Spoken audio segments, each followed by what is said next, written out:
شکریہ.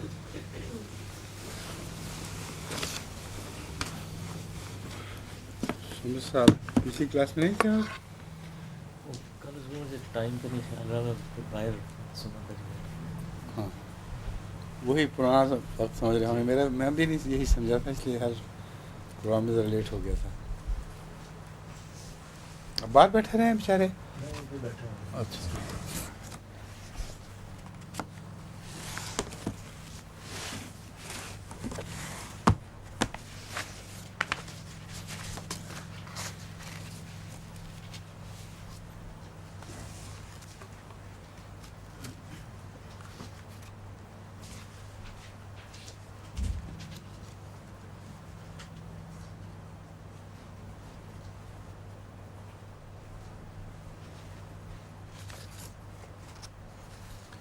اعوذ باللہ من الشیطان الرجیم. بسم اللہ الرحمن الرحیم. لیکفروا بما آتیناہم فتمتعوا فسوف تعلمون. ام انزلنا علیہم سلطانا فہو یتکلم بما كانوا به يشركون. وإذا أذقنا الناس رحمة فرحوا بها وإن تصبهم سيئة بما قدمت أيديهم إذا هم يقنطون.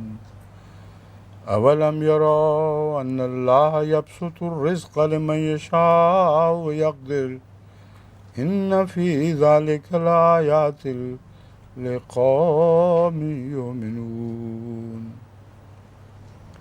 فآت ذا القربى حقه والمسكين وابن السبيل ذلك خير للذين يريدون وجه الله وأولئك هم المفلحون.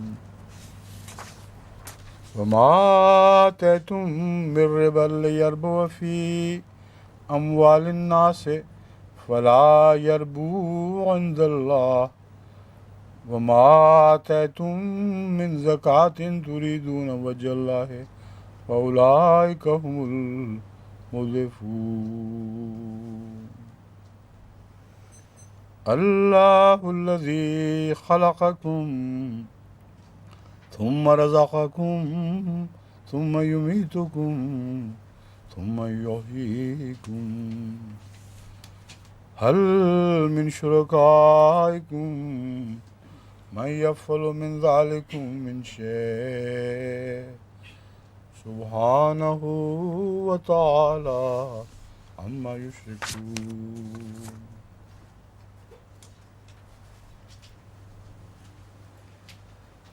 لیکفروا بما آتیناہم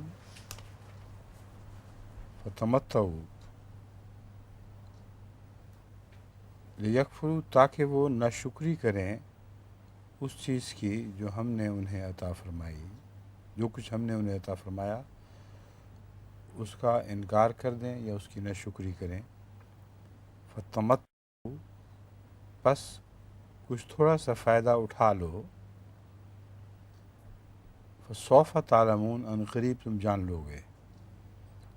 اس آیت میں ضمیروں کو پہلے درست کرنا ضروری ہے کہ ضمیریں کس طرف پھر رہی ہیں. ان کے متعلق فرمایا ہے لیکفروا بما آتیناہم.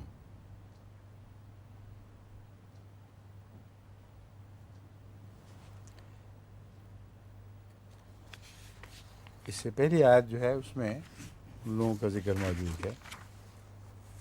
وَإِذَا مَسَّ النَّاسَ ضُرٌّ دَعَوْا رَبَّهُم مُنِيبِينَ إِلَيْهِ ثُمَّ إِذَا أَذَاقَهُم مِّنْهُ رَحْمَةً إِذَا فَرِيقٌ مِّنْهُم بِرَبِّهِمْ يُشْرِكُونَ.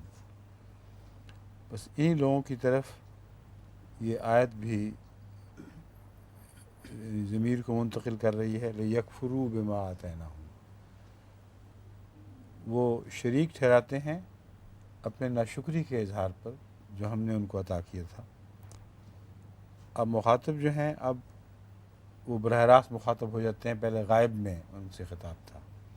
فتمتعوا بس ٹھیک ہے، جتنا فائدہ تم اٹھا سکتے ہو عارضی وہ اٹھا لو. فسوف تعلمون، تم ضرور جان لو گے. فسوف تعلمون میں سوف کا لفظ ضرور کے معنوں میں بھی ملتا ہے اور ذرا دور کے ہونے والے واقعہ سے متعلق بھی آتا ہے. فسوف تعلمون سے یہ مطلب نکلتا ہے کہ ہو سکتا ہے وہ اس زندگی میں ہی اس کی سزا پالیں. وہ جو جلدی کے معنوں میں سوفا استعمال ہوتا ہے، یقین کے معنوں میں، اور آئندہ آخرت میں اس کی سزا پائیں. ان دونوں سزاؤں میں سے ایک تو ان کے لیے لازم ہے، وہ ان سزاؤں سے بچ نہیں سکتے. ام انزلنا علیہم سلطانا فہو یتکلم بما کانوا بہ یشرکون، کیا ہم نے ان پر کوئی واضح قطعی دلیل اتاری تھی یا اتاری ہے؟ فہو یتکلم، اور وہ دلیل ان سے باتیں کرتی ہے، وہ دلیل انہیں بتاتی ہے بما کانوا بہ یشرکون، ان چیزوں کے متعلق جن کو وہ خدا کے سوا شریک ٹھہراتے ہیں. اب یہ بہت دلچسپ آیت ہے اپنے طرز کلام کے لحاظ سے، اور ایک ایسی آیت ہے جو کلیتاً مشرکین کو جھوٹا کر دیتی ہے. ایک چھوٹی سی دلیل بھی ان کے پاس باقی نہیں رہنے دیتی. کبھی بھی دنیا کے کسی مشرک نے اپنی اس کتاب سے جس کی طرف وہ پہلے منسوب ہوا کرتے تھے یا بغیر کتاب کے یہ بیان نہیں کیا کہ اللہ نے ہمیں خود ان چیزوں کے شرک کی تعلیم دی ہے. کہیں بھی کسی مشرک مذہب میں اس کا کوئی ذکر نہیں ملتا. اور پھر ان کی وہ خاصیتیں بھی بیان کرے خدا کی طرف سے. یہ دو شرطیں اکٹھی کر لیں تو یہ بات ناممکن ہو جاتی ہے. ہندو ہوں یا کوئی دوسرے مشرکین ہوں جو آج کل مشرک ہو چکے ہیں، وہ بعض دفعہ منسوب تو کرتے ہیں اپنی الہامی کتب کی طرف کہ وہ اس نے خدا کے سوا اور بھی کچھ، کہ وہ بتاتی ہیں خدا کے سوا کچھ اور بھی معبود ہیں، لیکن اللہ کے سوا کچھ اور معبودوں کے متعلق اپنی کتب سے یہ حوالہ نہیں دے سکتے کہ ان کی عبادت کرو. کہیں یہ حوالہ موجود نہیں. اور پھر اللہ کی طرف سے یہ کہنا کہ یہ صفات رکھتے ہیں، ان سے فائدہ اٹھاؤ اور ان کی عبادت سے تمہیں ان صفات سے متمتع ہونے کی توفیق ملے گی، اس کا کوئی ذکر نہیں ملتا. بس اگر گہری نظر سے چھان بین کر کے دیکھیں تو دنیا کی کسی بھی مشرک قوم کے پاس اس آیت کا جواب دینے کی توفیق نہیں ہوگی.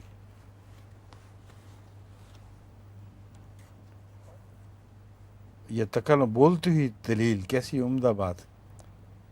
سلطان فہو یتکلم، دلیل وہ جو خود بولے اور بتائے ان چیزوں کے متعلق کہ ان کی کیا کیا صفات ہیں اور کن کن صفات سے کیسے فائدہ اٹھایا جا سکتا ہے. یہ دلیل ایسی ہے جو ہر مشرک کا منہ بند کرنے کے لیے کافی ہے. فَإِذَا أَذَقْنَا النَّاسَ رَحْمَةً فَرِحُوا بِهَا، اور جب بھی ہم انسان کو رحمت چکھاتے ہیں، فرحوا بہا، اس پر وہ اتراتے پھرتے ہیں. وَإِن تُصِبْهُمْ سَيِّئَةٌ، اور جب انہیں کوئی بدی پہنچے اپنے نتیجے کے لحاظ سے، سیئتن کوئی بری بات پہنچے جو ان کی برائی کے نتیجے میں ہو، تو سیئتن کا پہنچنا وہ اس برائی کا نتیجہ ہے جو وہ خود کرتے ہیں. جیسا کہ فرمایا بما قدمت ایدیہم، یعنی اس برائی کا نتیجہ ان کو پہنچے جو ان کے اپنے ہاتھوں نے آگے بھیجی ہے. اذا ہم یقنطون، تو اچانک مایوس ہو جاتے ہیں. یہ ایک قاعدہ کلیہ بیان ہوا ہے، اس میں کسی تشریح کی ضرورت نہیں، اسی طرح ہمیشہ ہوتا ہے. اولم یروا ان اللہ یبسط الرزق لمن یشاء ویقدر. اکثر وہ جو خوش ہوتے ہیں وہ دنیاوی نعمتوں کو پانے پر خوش ہوتے ہیں. یہاں خدا تعالیٰ فرماتا ہے کیا انہوں نے یہ نہیں دیکھا کہ اللہ رزق کو کشادہ بھی کر دیتا ہے جس کے لیے چاہے وہ یقدر، اور تنگ بھی کر دیتا ہے۔ یہ آیت دونوں پر برابر چسپاں ہوتی ہے، مشرکین پر بھی اور مومنین پر بھی، لیکن اس سے فائدہ وہی اٹھاتے ہیں جو مومن ہوں۔ ان فی ذالک لآیات لقوم یؤمنون، اس میں نشانات ان لوگوں کے لیے ہیں جو ایمان لانے والے ہیں۔ اللہ کا رزق کشادہ کرنا یہ لوگ اپنا حق سمجھتے ہیں، گویا ان کے ہاتھوں نے یہ کمائی کی ہے۔ رزق کا تنگ ہونا جو ان کے ہاتھوں کی وجہ سے ہوتا ہے، اس کو یہ خدا کی طرف منسوب کر دیتے ہیں۔ اس مضمون کو خدا تعالیٰ نے ایک دوسری آیت میں خوب کھول کر بیان فرمایا ہے کہ ان کی یہ جہالت ہے کہ اپنی خوبیوں کو یا خدا تعالیٰ کی تقدیر سے جو نعمتیں ان کو ملتی ہیں ان کو اپنا حق بناتے ہیں، اور اپنے ہاتھوں جو سزائیں پاتے ہیں اسے وہ خدا کی طرف منسوب کر کے اس سے ناراض ہوتے ہیں۔ وہ کون ہوتا ہے ہمیں سزا دینے والا؟ بس اسی مضمون کی طرف یہ آیت اشارہ کر رہی ہے۔ لیکن اس رزق کے پھیلنے اور کشادہ ہونے میں اور رزق کے تنگ ہونے میں جہاں تک مومنوں کا تعلق ہے ان کے لیے بہت سے نشانات ہیں۔ اب رزق وسیع بھی ہوتا ہے اور رزق تنگ بھی ہوتا ہے۔ اگر یہ نہ ہو تو انسان اپنے شرعی اعمال میں آزمایا نہیں جا سکتا، ان انسانی قدروں میں آزمایا نہیں جا سکتا جو قرآن انسان میں پیدا کرنا چاہتا ہے۔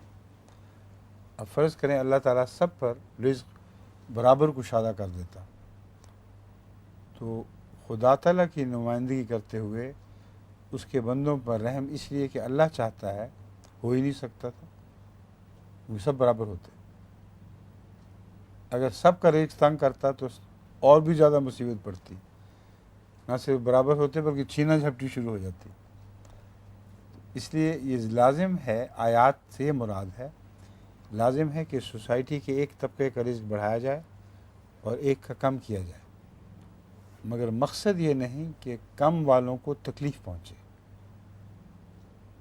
پھر جو ایمان لانے والے ہیں وہ اللہ کی خوشنودی کی خاطر اپنے رزق میں سے اس طرح تکلیف والوں کو دیں جیسے اللہ دینا چاہتا ہے۔ پھر جو معاشرہ ابھرے گا وہ نہایت ہی اعلیٰ درجے کا معاشرہ ہوگا جس میں آپس میں بہت محبت بڑھے گی۔ یہ مضمون ہے آیات کا جس کو مومن ہی سمجھتے ہیں اور غیر مومن کو اس کی سمجھ نہیں آتی۔ وہ اعتراض کرتے ہیں، اگر تنگی ہو تو کہتے ہیں دیکھو خدا نے کیا کر دیا، بعض دولت مند پیدا کر دیے، بعض وہ نہایت برے حال کے فقیر لوگ جن کے پاس کوئی بھی رزق نہیں، جو بھوکے مرتے ہیں، وہ بنا دیا۔ یہ جو مضمون ہے یہ ایک اور طرح سے بھی حل طلب ہے، وہ یہ کہ جس سوسائٹی کی میں اب بات کر رہا ہوں، اس سوسائٹی میں جو تفریق ہے وہ ساری تفریق ان کے اپنے ہاتھوں کی پیدا کرتا ہے۔ خدا تعالیٰ کی جو اسکیم آف تھنگز ہیں اس سے اس کا کوئی تعلق نہیں ہے۔ تمام معاشروں میں جہاں بھی انسان سے رزق چھینا جا رہا ہے اور چند ہاتھوں میں اکٹھا کیا جا رہا ہے، یہ الہی تقدیر کے مطابق نہیں، کیونکہ رزق چھیننے کی وجہ ظلم اور ستم ہے اور اپنی حرص ہے، اور ان سے بے پرواہی، غریبوں کی ضرورت سے بے پرواہی ان کی اپنی بے حسی ہے۔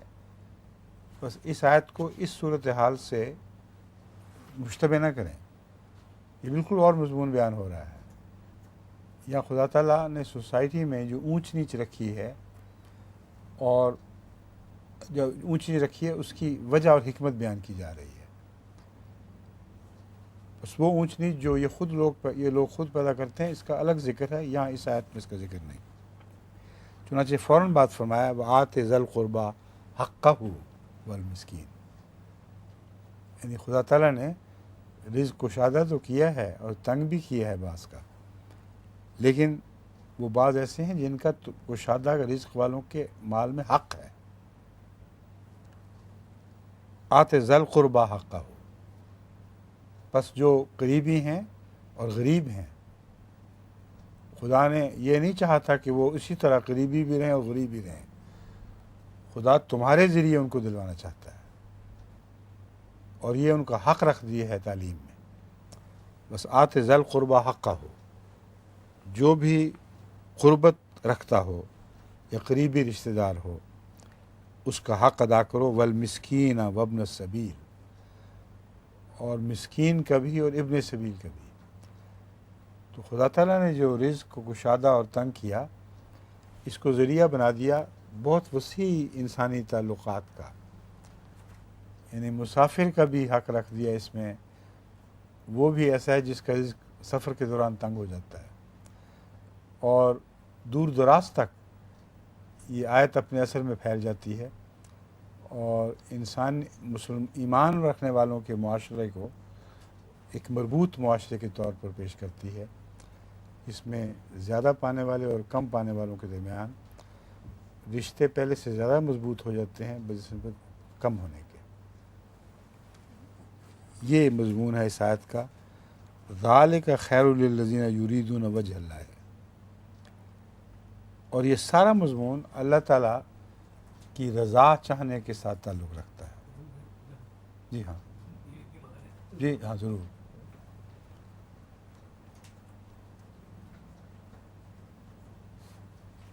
یہ سمجھیے بیمار تھی تو آئی کیوں تھے؟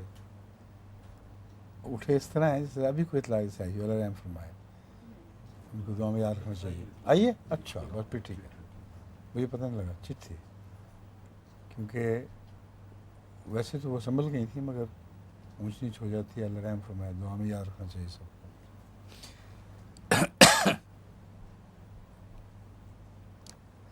جو لوگ اللہ کی رضا چاہتے ہیں ان کے لیے ضروری ہے۔ اب یہ ایک اور فائدہ بیان ہوا آیات میں، جو مضمون بہت سی نشانیوں کا تھا، اس میں ایک یہ سب سے بڑی نشانی ہے۔ اگر معاشرے کو برابر کر دیں، اقتصادی معاشرے کو، تو خدا کی رضا چاہنے کا تصور بھی اٹھ جائے گا اس سے، وہ ایک طبی قانون کے طور پر خود کام کرے گا، چاہے سارے غریب ہو جائیں یا سارے امیر ہو جائیں۔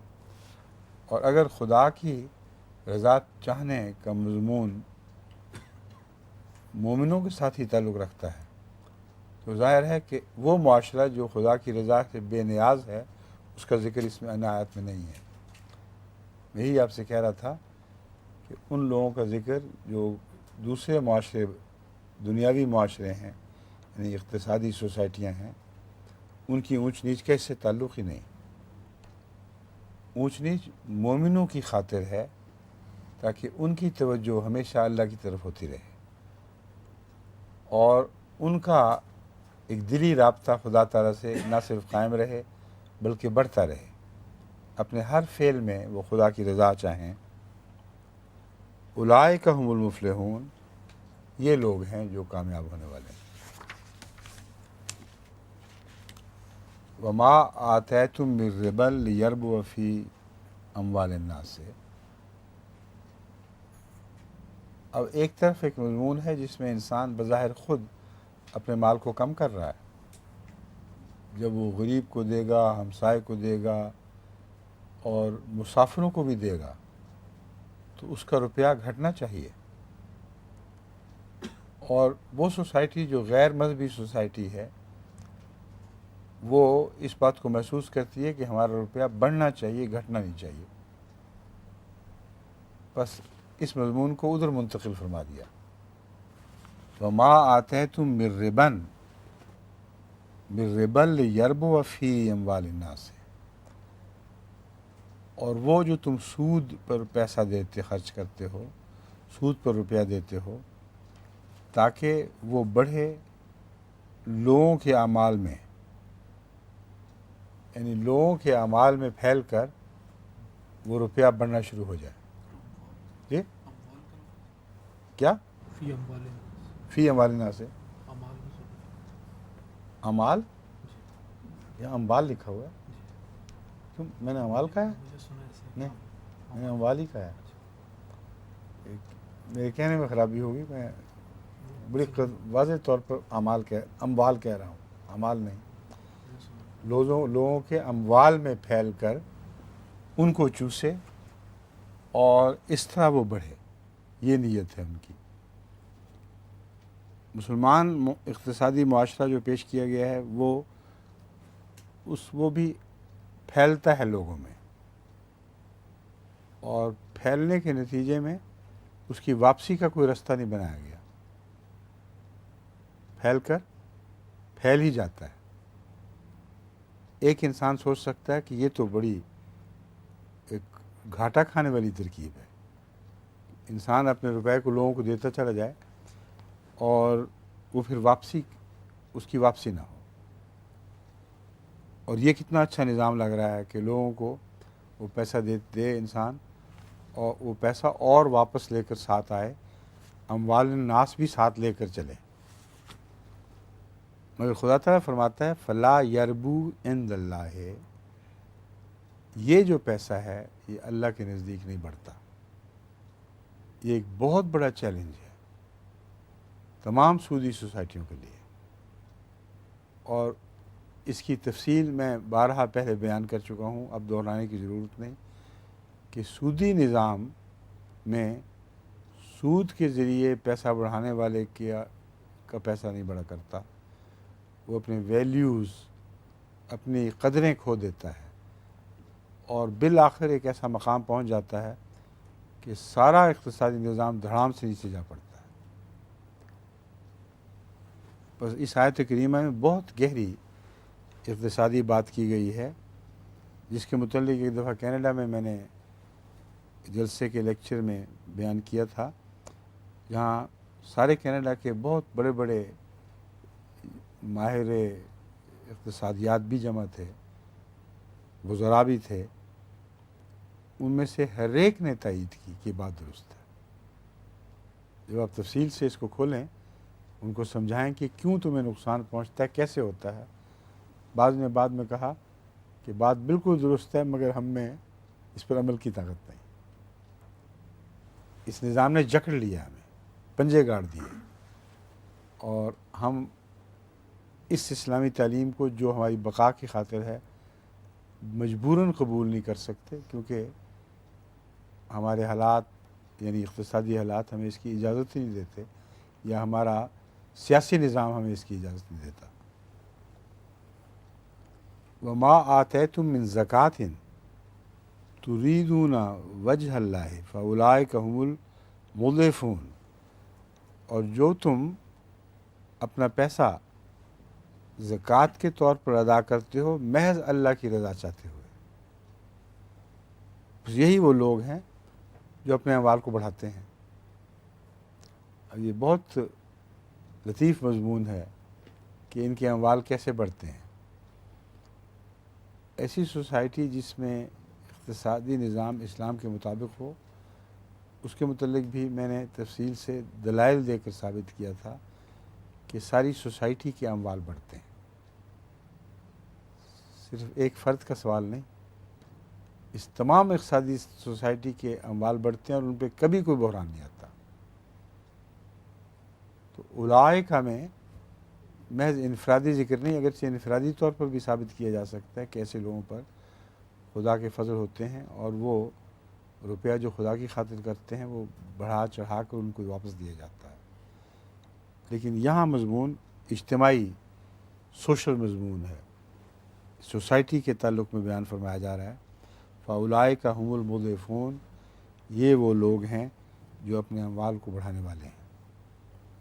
اللہ الذی خلقکم ثم رزقکم ثم یمیتکم، اللہ وہ ذات ہے جس نے تمہیں پیدا فرمایا، ثم رزقکم، پھر تمہیں رزق عطا فرمایا، ثم یمیتکم، پھر وہ تمہیں مارے گا، ثم یحییکم، پھر تمہیں زندہ کرے گا۔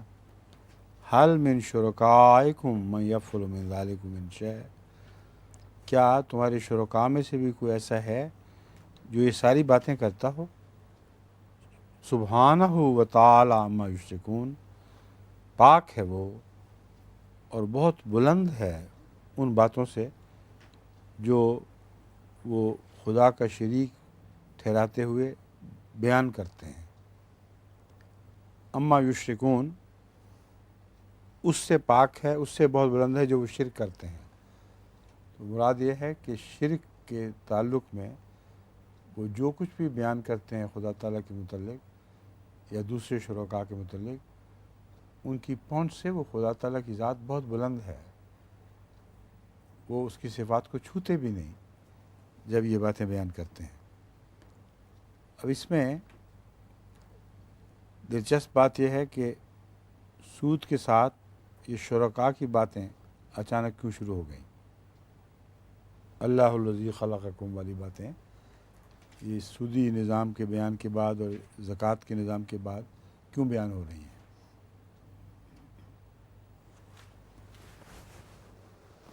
کیوں جناب؟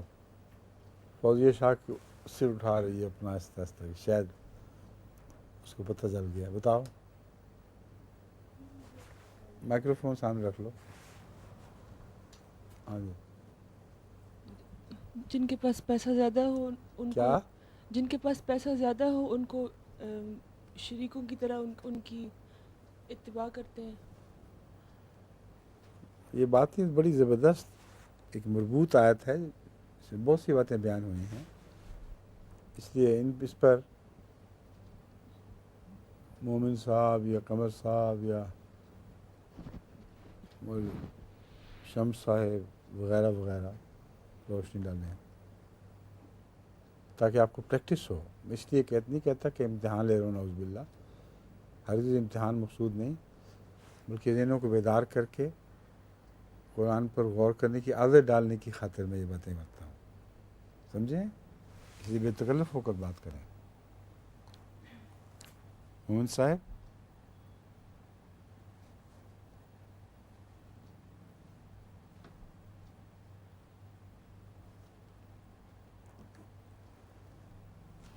قمر صاحب، آپ کو کچھ بات آئی ہے؟ کہ سودی جو نظام ہے وہ ان کی زندگی اور رزق کے نظام کو چلانے کے لیے اہمیت رکھتا ہے۔ اللہ تعالیٰ فرماتا ہے کہ یہ تو خدا رزق دینے والا ہے، نہ کہ یہ تمہارے بنائے ہوئے نظام۔ اور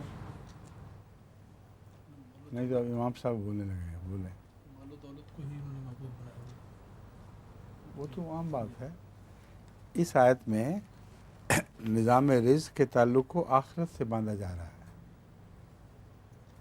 جو نظام رزق ہے اس کو خدا نے فیشن کیا ہے اس لحاظ سے کہ مرنے کے بعد کی زندگی میں کام آئے، اور ان کا جتنا بھی اقتصادی نظام ہے وہ اسی دنیا میں ختم ہو جاتا ہے۔ اس لیے فرمایا ثم یمیتکم ثم یحییکم، یعنی رزق کا نظام جو اللہ تعالیٰ نے جاری فرمایا ہے اس کو تم اسی دنیا میں نہ دیکھو، اگرچہ اس دنیا میں بھی خدا کا فرمودہ نظام ہی کامیاب ہوگا، مگر جو بالا حکمت ہے اسے وہ بھول جاتے ہیں۔ وہ یہ ہے کہ یہ سارا نظام رزق دینے، اس دنیا میں رزق دینے اور بہترین طریق پر دینے سے تعلق نہیں رکھتا، بلکہ مرنے کی بعد کی زندگی سے تعلق رکھتا ہے۔ اور جو نظام بھی اس دوسری دنیا میں کام آنے والا ہو اور مرنے کے بعد زندگی کی جو اعلیٰ درجے کی ضرورتیں ہیں ان کو پورا کرنے والا ہو، وہی سچا نظام ہے۔ اور ان کے شرکاء اس بات کا سوچ بھی نہیں سکتے۔ ان کے شرکاء نے کہیں اس نظام کو جس طرح بھی وہ تشکیل دیتے ہیں مرنے کے بعد کی زندگی سے نہیں باندھا ہوا، اس لیے وہ شرکاء بھی جھوٹے اور بےمانی ہیں۔ نظام رزق اللہ نے پیدا کیا، وہ اس میں دخل دیتے ہیں اور محض نقصان پہنچاتے ہیں اور فائدہ کوئی بھی نہیں۔ اب من شرکائکم من یفعل من ذالکم من شیء میں دو طرح کے شرکاء بیان ہوئے ہیں۔ ایک وہ جو ہیں ہی نہیں، محض فرضی ہیں، دوسرے جو اس دنیا میں موجود ہیں اور خدا کے نظام کو پکڑ لیتے ہیں اور اپنا بنا بیٹھتے ہیں، جیسے کارل مارکس۔ ان سے پوچھو، ان کا نظام بھی اسی دنیا میں ختم ہو کر فنا ہو جاتا ہے، انہیں آخرت کا تصور تک نہیں ہوتا، اور پھر وہ نہ مارنے کی طاقت رکھتے ہیں نہ زندہ کرنے کی طاقت رکھتے ہیں۔ بس یہ ساری باتیں ان کے نظام کا بطلان کرنے والی باتیں ہیں، اور اعلیٰ مقصد کی طرف ان کو توجہ دلانے کے لیے یہ آیت نہایت ضروری ہے۔ سبحانہ و تعالی عما یشرکون، جو وہ خدا کا شرک ٹھہراتے ہیں کہ ہم نے یہ کر دیا، یہ نظام بہتر ہے، فلاں باتوں سے انسان ترقی کرے گا، یہ ساری لغو باتیں ہیں، اور اللہ تعالیٰ کا رزق کا نظام اور بنا پر ڈھالا گیا ہے، اور طریق پر بنایا گیا ہے جس کو یہ پا نہیں سکتے۔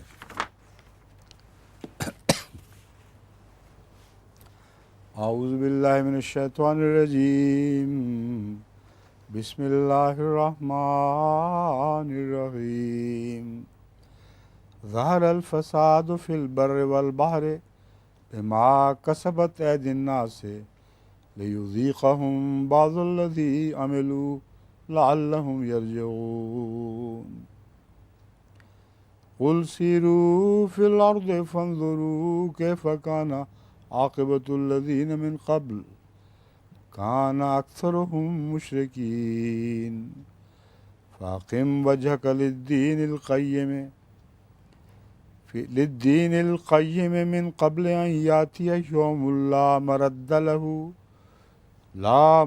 له من اللہ یومئذ یصدعون۔ من کفر فعلیہ کفرہ ومن عمل صالحا فلأنفسهم یمہدون لیجزی الذین آمنوا وعملوا الصالحات من فضلہ انہ لا يحب الکافرین۔ ومن آیاتہ ان یرسل الرياح مبشرات وَلِيُذِيقَكُم مِّن رَّحْمَتِهِ وَلِتَجْرِيَ الْفُلْكُ بِأَمْرِهِ وَلِتَبْتَغُوا مِن فَضْلِهِ وَلَعَلَّكُمْ تَشْكُرُونَ۔ وَلَقَدْ أَرْسَلْنَا مِن قَبْلِكَ رُسُلًا إِلَىٰ قَوْمِهِمْ فَجَاءُوهُم بِالْبَيِّنَاتِ فَانْتَقَمْنَا مِنَ الَّذِينَ أَجْرَمُوا وَكَانَ حَقًّا عَلَيْنَا نَصْرُ الْمُؤْمِنِينَ۔ اللہ الذی یرسل الرياح فتثير سحابا فيبسطه في السماء كيف يشاء ويجعله كسفا فترى الودق يخرج من خلاله فإذا أصاب به من يشاء من عباده إذا هم يستبشرون۔ وإن كانوا من قبل أن ينزل عليهم من قبله لمبلسين فانظر إلى آثار رحمة الله كيف يحيي الأرض بعد موتها إن ذلك لمحيي الموتى وهو على كل شيء قدير۔ وَلَئِنْ أَرْسَلْنَا رِيحًا فَرَأَوْا مُصْفَرًّا لَظَلُّوا مِنْ بَعْدِهِ يَكْفُرُونَ فَإِنَّكَ لَا تُسْمِعُ الْمَوْتَى وَلَا تُسْمِعُ الصُّمَّ الدُّعَاءَ إِذَا وَلَّوْا مُدْبِرِينَ۔ وَمَا أَنْتَ بِهَادِ الْعُمْيِ عَنْ ضَلَالَتِهِمْ إِن تُسْمِعُ إِلَّا مَنْ يُؤْمِنُ بِآيَاتِنَا فَهُمْ مُسْلِمُونَ۔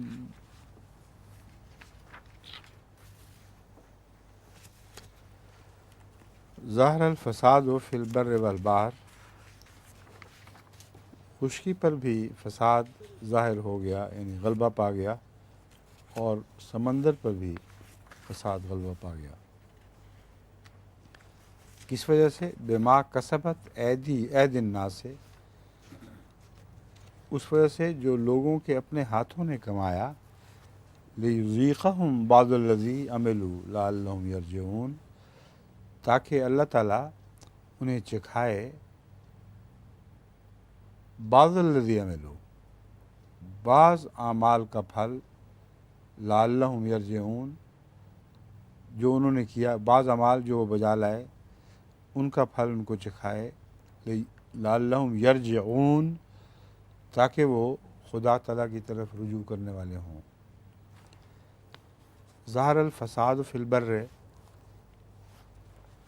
والبحر، بحر کا پہلی آیات سے کیا تعلق ہے؟ ایک واضح اور قطعی تعلق یہ ہے کہ ساری دنیا میں جو سودی نظام نے فساد اور گند پھیلا رکھا ہے، یہ اسی اقتصادی نظام کی وجہ سے ہے جس کو یہ خدا بنا بیٹھے ہیں، خواہ وہ کارل مارکس کا بنایا ہوا ہو یا ان کا اپنا بنایا ہو۔ تمام دنیا میں فساد اور خرابیاں دولت کی عبادت کے نتیجے میں، جو مٹیریلزم ہے اس کے نتیجے میں ہوتی ہیں۔ اور کارل مارکس خود سب سے اول درجے کا مٹیریلسٹ تھا، کیونکہ وہ میٹر کو سب باتوں پر فوقیت دیتا ہے۔ بس یہ کہنا غلط ہے کہ وہ یہ دنیا، امریکہ کی دنیا اور یورپ کی دنیا تو مٹیریلسٹ ہے، لیکن کارل مارکس نہیں تھا، نہ اس کے برعکس درست ہے۔ بنیادی طور پر دونوں ہی مٹیریلسٹ ہیں، لیکن اپنے مٹیریلسٹ ہونے کے نتائج الگ الگ نکالتے ہیں۔ بعضوں کے نزدیک مٹیریلسٹ ہونے کو یہ نظام تقویت دے گا، بعضوں کے نزدیک مٹیریلسٹ ہونے کو وہ دوسرا نظام تقویت دے گا۔ اس تفصیلی فرق میں جانے کا اس ترجمے میں موقع نہیں، مگر اس کو ذہن نشین رکھیں۔ بس ظہر الفساد فی البر والبحر پر اگر آپ غور کر کے دیکھیں تو تمام دنیا میں جو فساد پھیلا ہے وہ مٹیریلزم کی وجہ سے پھیلا ہے۔ اپنا روپیہ بڑھانے کا جو شوق، جس کی بنا پر سودی نظام جاری ہوئے وغیرہ وغیرہ، یہی فساد کی جڑ ہے۔ اس لیے یہ بڑھنے والے کیسے ہو گئے، مفلحون کیسے ہو گئے، جن کا اقتصادی تصور خود اپنی ذات میں مہلک ہے، اس کا بالآخر لازماً برا نتیجہ نکلنا ہے۔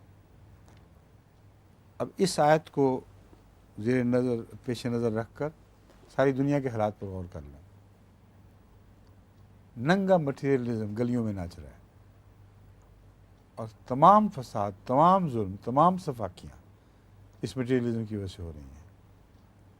اسلامی دنیا کا بھی یہی حال ہے، بظاہر اسلامی دنیا کا، اور غیر اسلامی دنیا کا بھی حال ہے۔ ان میں تفریق عملاً رہی نہیں، اس لیے فرمایا ظہر الفساد فی البر والبحر،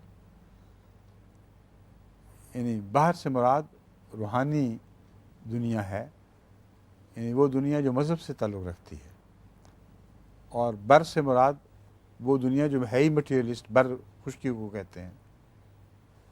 تو اللہ تعالیٰ فرماتا ہے کہ یہ حال یہ ہو چکا ہے کہ بظاہر مذہبی لوگ ہیں، مگر ان پر بھی یہی مٹیریلزم کا فساد غالب آ چکا ہے، اور نہ سمندر باقی رہے، نہ تری باقی رہی، نہ خشکی باقی رہی، اور یہ سارا ان کے اپنے ہاتھوں کا کمایا ہوا ہے۔ اور خدا تعالیٰ نے اس فساد کو غالب کیوں آنے دیا، یہ سوال ہے۔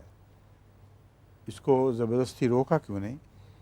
لِیُذِیقَہُم بَعْضَ الَّذِی عَمِلُوا لَعَلَّهُم یرجعون، تاکہ وہ جو کچھ خود کر رہے ہیں اس کا نتیجہ دیکھ تو لیں، اور پھر ان کی توجہ خدا کی طرف جائے کہ امن اس کے سوا ہمیں نصیب نہیں ہو سکتا۔ یہ بہت ہی عظیم مضمون ہے جس کا آنے والے سالوں سے بڑا گہرا تعلق ہوگا۔ جب یہ سب کچھ کر دیکھیں گے اور بالآخر ان کا مٹیریلزم خود ان پر الٹ پڑے گا، جب خشکی اور تری دونوں ہی اپنے کیے کی سزائیں پائیں گے، پھر قرآن سے پتہ چلتا ہے کہ ان کے لیے یہ امکان پیدا ہوگا کہ وہ اللہ کی طرف رجوع کریں۔ تو رجوع، یہ سب کچھ رجوع کی خاطر ہے، ورنہ ان کا پھر رجوع ممکن ہی نہیں۔ اگر اپنے کیے کی سزا ان کو دنیا میں نہ ملتی تو ان کے لیے رجوع کرنے کا کوئی سوال ہی پیدا نہیں ہوتا تھا۔ فَأَقِمْ وَجْهَكَ نقول سیرو فی الارض فانظروا کیف کان عاقبۃ الذین من قبل، تو کہہ دے سیرو فی الارض، بنی نوع انسان کو یہ پیغام دے دے یا مسلمانوں کو یہ پیغام دے دے، سیرو فی الارض، زمین میں وہ چل پھر کے تو دیکھیں، فانظروا کیف کان عاقبۃ الذین من قبل، اور غور کریں کہ اس سے پہلے پرانے لوگوں کا انجام کیا تھا جو گزرے ہیں اس سے پہلے۔ کان اکثرہم مشرکین، ان میں سے اکثر وہ تھے جو مشرک تھے، بس مشرکوں کی کثرت ہے جو اپنے بد انجام کو پہنچے ہیں، لیکن سارے ہی مشرک نہیں تھے۔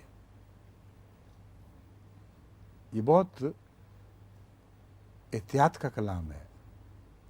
ایک عام انسانی کلام ہوتا تو اس نے کہا تھا سارے مشرکی تھے، کیونکہ شرک کی خرابیاں بیان ہو رہی ہیں۔ وہ کانا اکثر ہوں مشرکین، ان میں سے اکثر وہ لوگ تھے جو شریک تھے، شریک ٹھہرایا کرتے تھے۔ جو دوسری قومیں ہیں جو شریک نہیں ٹھہراتی تھیں لیکن اپنے اعمال کے ہاتھوں سزا پا گئیں، وہ بھی موجود ہیں، ان کی بھی تاریخ ہے، اور یہ تمام تاریخ زمین میں مدفون ہے۔ یہ وہ مضمون ہے جس کو ایک مومن کو بھلانا نہیں چاہیے۔ آرکیالوجی کا بیان ہے یہاں کہ وہ جو زمین کے آثار قدیمہ کو دیکھ کر پرانی قوموں کو حال معلوم کرتے ہیں، وہ جب کھدائی کریں گے، جگہ جگہ دیکھیں گے، تو اس بات پر حیران ہوں گے کہ جہاں بھی تباہی نے قوموں کو گھیرا ہے وہاں اکثر صورتوں میں بت دکھائی دیں گے اور بتوں کی پرستی دکھائی دے گی، جس سے پتہ چلا کہ بت ہی دراصل ان کی تباہیوں کے ذمہ دار ہیں۔ لیکن بعض ایسے آثار قدیمہ بھی ہیں جہاں بتوں کا وجود نظر نہیں آئے گا مگر اور بدعمالیاں ان کی وجہ ہو سکتی ہیں۔ تو یہ مضمون بہت گہرا علمی مضمون ہے جس پر مغربی دنیا نے تو تحقیق کی ہے، مگر مسلمان دنیا نے افسوس ہے کہ اس سے آنکھیں بند رکھی ہیں۔ اب میرے کہنے پر بہت سے احمدی نوجوان مجھے بتا رہے ہیں جو ہر جگہ آرکیالوجی میں دلچسپی لینے لگے ہیں، تو مجھے یقین ہے کہ ان کی دلچسپی سے قرآن کریم کی ان آیات میں جن مضامین کی نشاندہی ہوئی ہے ان میں وہ جستجو کریں گے۔ آرکیالوجسٹ کی جستجو بھی مٹیریلسٹ ہے، وہ دیکھ کے کہتا ہے کہ انہوں نے اینٹوں کے مکان تھے یا کچے مکان ہوا کرتے تھے، ان کی آرگنائزیشن کیا تھی اور نظام حکومت کیا تھا۔ اس طرف قرآن نے توجہ دلائی نہیں، یہ دنیا کی بے لغو باتیں ہیں۔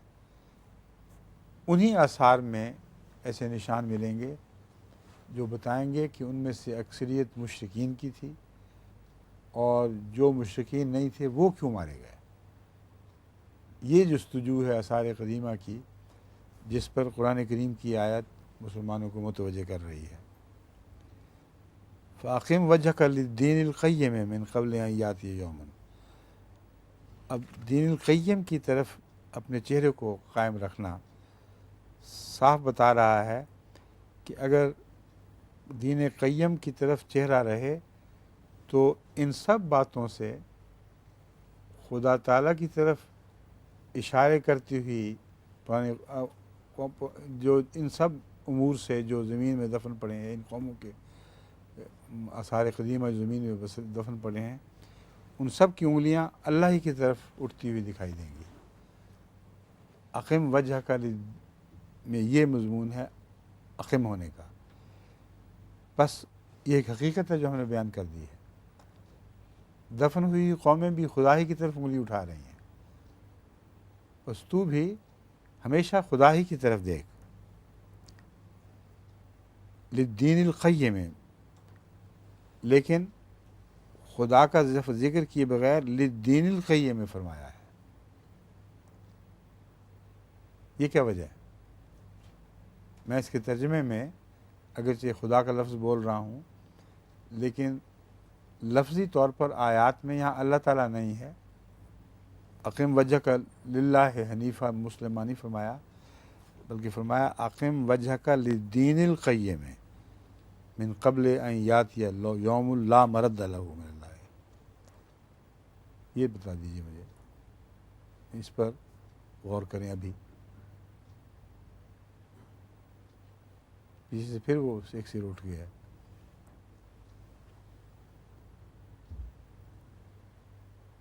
کیوں جناب؟ علماء کرام آپ بتائیں. قمر الدین صاحب اب بہتر ہے کہ نہ بتائیں، کیونکہ آپ کو زبان اردو پوری نہیں نہ آتی. تو اردو آپ کو پوری نہیں آتی، آتی تو ہے، آپ کا خیال ہے کہ بہت اچھی آتی ہے، جتنا کام آپ کا ہے اس لحاظ سے اچھی ہے، مگر ان مضامین کو بیان کرنے کے لحاظ سے آپ کی اردو کمزور ہے. اور جب آپ بیان کریں گے تو نعوذ باللہ غلط تاثر نہ پیدا ہو جائے آپ کا.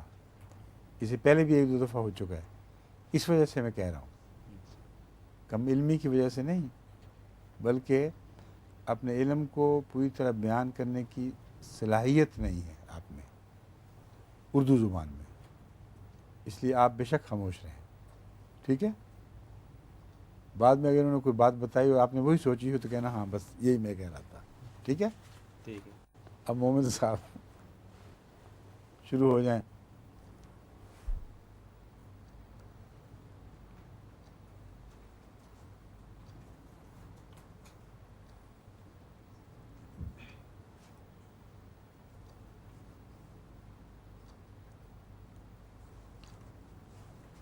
کیوں جی؟ دین قیم میں صرف اللہ تعالیٰ کی عبادت نہیں بلکہ معاشرتی حقوق بھی شامل ہیں، اس لیے اس جو بقا کے لیے اس کے نتیجے میں اقیم وجہ کا دین قیم میں بنے گا نہیں. پھر وہ بات تو ٹھیک ہے کہ دین قیم میں سب کچھ شامل ہے، لیکن یہاں پھر وہ مضمون نہیں بنتا.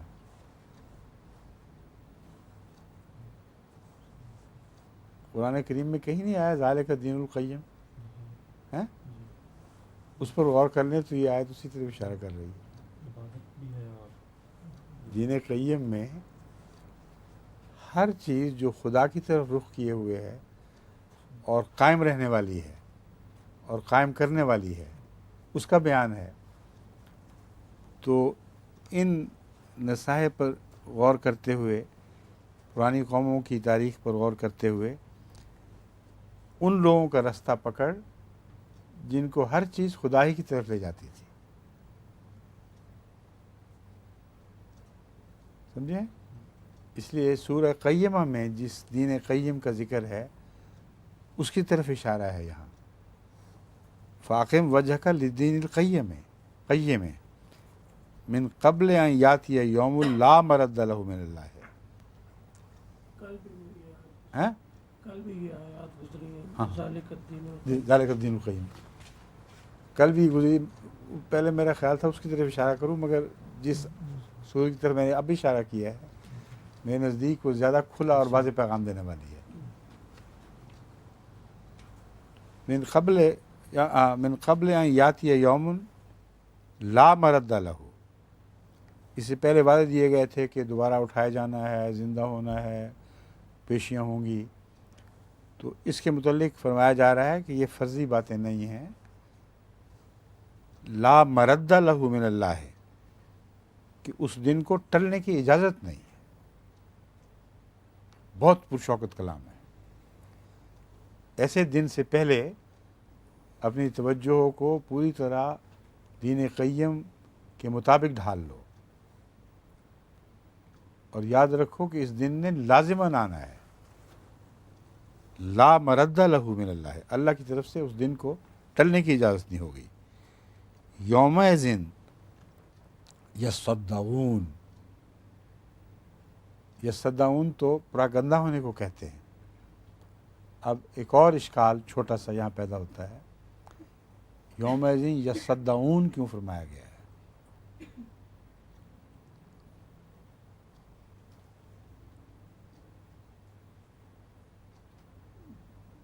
دونوں فریق علیحدہ علیحدہ کر دیے جائیں گے، مومن اور مشرک، اور مشرق نہیں، یومئذ یصدعون میں یہ مشرکین ان کے درمیان میں بھی وہ ہیں جی.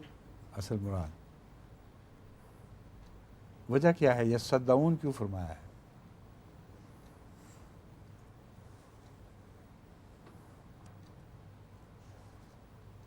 قرآن کریم میں ایک صورت میں یہ مضمون بیان کیا گیا ہے، ایک نہیں کئی جگہ بیان فرمایا گیا ہے کہ جب بڑی بلا دنیا میں پڑے گی تو بکھر جائیں گے چاروں طرف. تو یوم سے مراد وہ یوم ہے جو اس دن میں اس دنیا میں بھی آنے والا ہے اور محض ایک آئندہ آنے کا وعدہ نہیں ہے. اس لیے قطعیت ہے اس پہ، لا مرد لہ. اس دنیا میں تم دیکھو گے کہ یہ منتشر ہو گئے ہیں ٹڈی دل کی طرح پھیل گئے ہیں ارد گرد، ہوش نہیں رہی کہاں جائیں.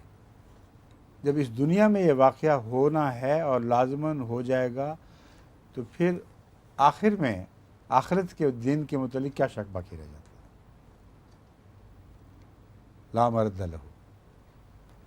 اور آخرت میں یصدعون کے معنی یہ ہوں گے کہ وہ آخرت میں بھی کوئی اجتماعی حیثیت نہیں رکھیں گے. ہر ایک ان میں سے ایک دوسرے سے ہٹنے والا فرد بن جائے گا، ایک دوسرے پر لانتیں ڈالیں گے، اپنے شریکوں کے فرضی شریکوں کو کہیں گے ہٹو پرے ہم سے. تو وہاں یہ مضمون ہے یصدعون کا کہ یوم حشر میں بھی یہ اکیلے اکیلے رہ جائیں گے. لا یملک والا وضون ہے لا تملک نفس ہاں لا تملک نفس لنفس شیئا. تو یہاں سے یصدعون سے اس طرح پراگندہ ہونا مراد نہیں، بلکہ اپنی جمعیت کے لحاظ سے، اپنے عقائد کی جمعیت کے لحاظ سے، اپنی وحدت کے لحاظ سے یہ لوگ قومی طور پر منسلک نہیں رہیں گے ایک دوسرے کے ساتھ، اکیلے اکیلے ہو جائیں گے اور اس طرح یہ بکھر جائیں گے اس دن. وَإِن كَانُوا مِن قَبْلِ أَن يُنَزَّلَ عَلَيْهِم مِّن قَبْلِهِ لَمُبْلِسُونَ. اب یہ آیت بھی آپ کی توجہ جاتی ہے. یہ کیا وہ میں صفحے اور دیکھ رہا ہوں غلطی سے 44 کے بعد 50ویں آیت پہ چلا گیا تھا. وہ غلطی سے اس پہ رکھ دیے تھے نا صفحے 45ویں آیت ہے یہ ہیں. اب ٹھیک ہو گیا. من کفر فعلیہ کفرہ ومن عمل صالحا فلانفسہم یمہدون. جو کوئی بھی کفر کرے گا تو اس کا کفر اسی پر پڑے گا، جو کوئی کفر کرتا ہے اسی پر اس کا کفر پڑتا ہے، اور جو بھی نیک اعمال بجا لائیں تو یہی وہ لوگ فلانفسہم یمہدون تو اپنے ہی لیے ایک اچھی تیاری کرتے ہیں. مہد کا لفظ قرآن کریم میں اور کس آیت میں آیا ہے انہی معنوں میں؟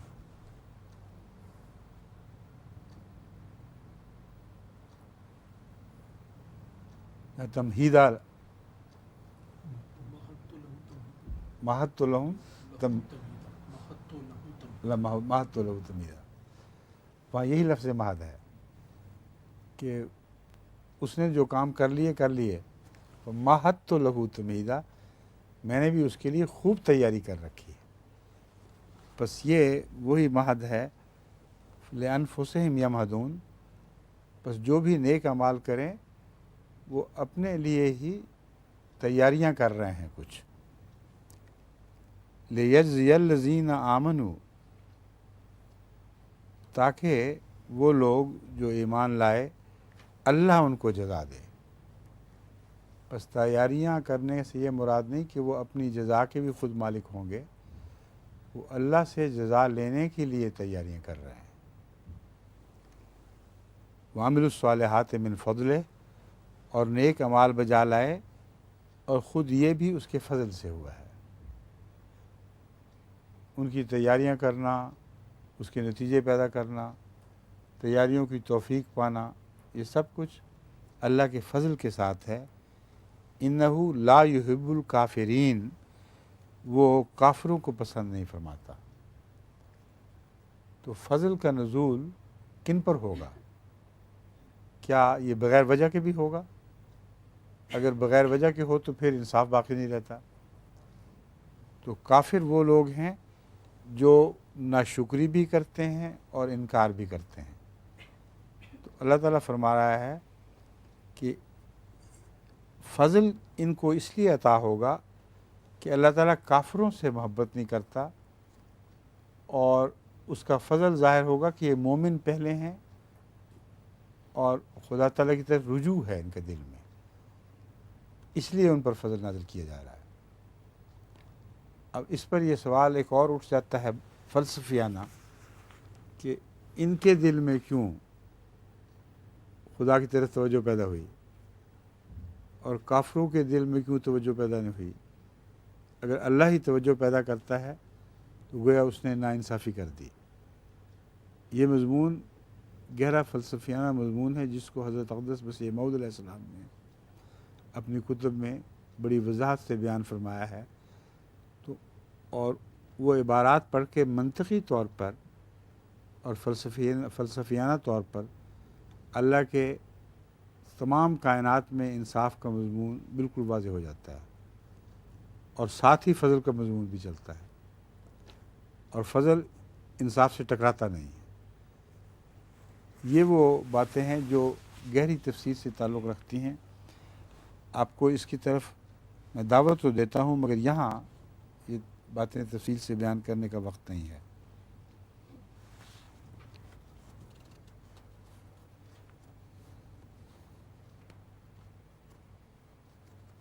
وَمِنْ آیَاتِهِ أَنْ يُرْسِلَ الرِّيَاحَ مُبَشِّرَاتٍ وَلِيُذِيقَكُم مِّن رَّحْمَتِهِ وَلِتَجْرِيَ الْفُلْكُ،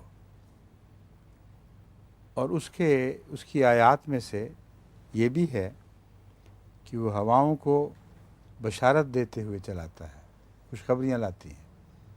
ایسی پیاری نرم اور موسمی اعتبار سے دل میں کو فرحت بخشنے والی ہوائیں چلتی ہیں، وہ مبشرات ہیں۔ وَلِيُذِيقَكُم مِّن رَّحْمَتِهِ، اب رحمت اور فضل کے مضمون میں یہ فرق ہے کہ رحمت عام ہے اور فضل خاص ہے۔ بس یہاں اب رحمت کا ذکر چل پڑا ہے جو مومنوں کافروں سب پر برابر آتی ہے۔ ہوائیں بھی مشرکین کے لیے اور کافروں کے لیے، مرتدوں کے لیے، خدا کا انکار کرنے والوں کے لیے، سب کے لیے برابر رحمت کا پیغام لاتی ہیں۔ وَلِيُذِيقَكُم مِّن رَّحْمَتِهِ وَلِتَجْرِيَ الْفُلْكُ بِأَمْرِهِ، اور جو کشتیاں چلتی ہیں یہ بھی خدا کے حکم ہی سے چلتی ہیں، اور ہواؤں کے ساتھ چونکہ کشتیوں کے تعلق ہے چلنے کا، اس لیے فرمایا کہ کشتیاں چل پڑیں اور خوب سمندر کی سطح پر یا دریاؤں میں چلنے لگیں اس کے حکم کے ساتھ، کیونکہ ہوائیں اس کے حکم کے ساتھ چلتی ہیں۔ وَلِتَبْتَغُوا مِنْ فَضْلِهِ وَلَعَلَّكُمْ تَشْكُرُونَ، اور تاکہ تم اس کے فضل کو چاہو، وَلَعَلَّكُمْ تَشْكُرُونَ، اور تاکہ تم شکر گزار بنو۔ یہاں جو فضل آیا تھا دوبارہ اسی لفظ فضل کو استعمال فرمایا گیا ہے ایک اور معنوں میں۔ فضل خدا تعالیٰ کی طرف سے دنیاوی رزق کے احسانات کو بھی کہتے ہیں۔ فضل کے بہت وسیع معنی ہیں۔ قرآن کریم میں سورہ جمعہ میں وَابْتَغُوا مِن فَضْلِهِ والا جو مضمون ہے وہ اس فضل سے تعلق رکھتا ہے جس میں دنیا کی روزی کمانا مقصود ہے۔ تو یہ کشتیاں جو چلتی پھرتی ہیں ان کا فضل کی تلاش سے تعلق ہے۔ جن کشتی چلانے والی قوموں نے اس میں عبور حاصل کیے وہی دنیا کی اقتصادیات پر قابض ہو گئی ہیں، سارا فضل سمیت بیٹھی ہیں۔ تو فرمایا کہ تَبْتَغُوا مِن فَضْلِهِ وَلَعَلَّكُمْ تَشْكُرُونَ، مگر فضل کی تلاش ہی مقصود نہیں تھی بلکہ اللہ تعالیٰ کے شکر گزار ہونا اصل مقصود تھا، تاکہ دنیا میں ہر نیک و بد سے جو فضل وابستہ ہے اس کے نتیجے میں اللہ تعالیٰ کے شکر کی طرف توجہ مبذول ہو۔ اب وہ آیت آ گئی جس میں میں ایک مخفی اشکال کا ذکر کرنا چاہتا تھا. وَإِن كَانُوا مِن قَبْلِ أَن يُنَزَّلَ عَلَيْهِم مِّن قَبْلِهِ لَمُبْلِسِينَ. وَإِن كَانُوا مِن قَبْلِ نہیں ہے ہاں. پھر آیت اور آ گئی ہے, وہ کہاں ہے؟ پہلے صفحے پہ ہی ہے.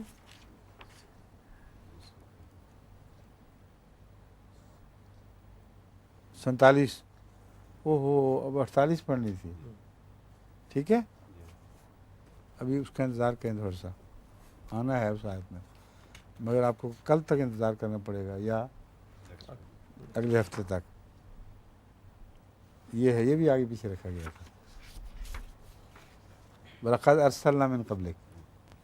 ٹھیک ہے, آئندہ انشاءاللہ اسی سے شروع کریں گے. السلام علیکم. اٹھا لیں جی.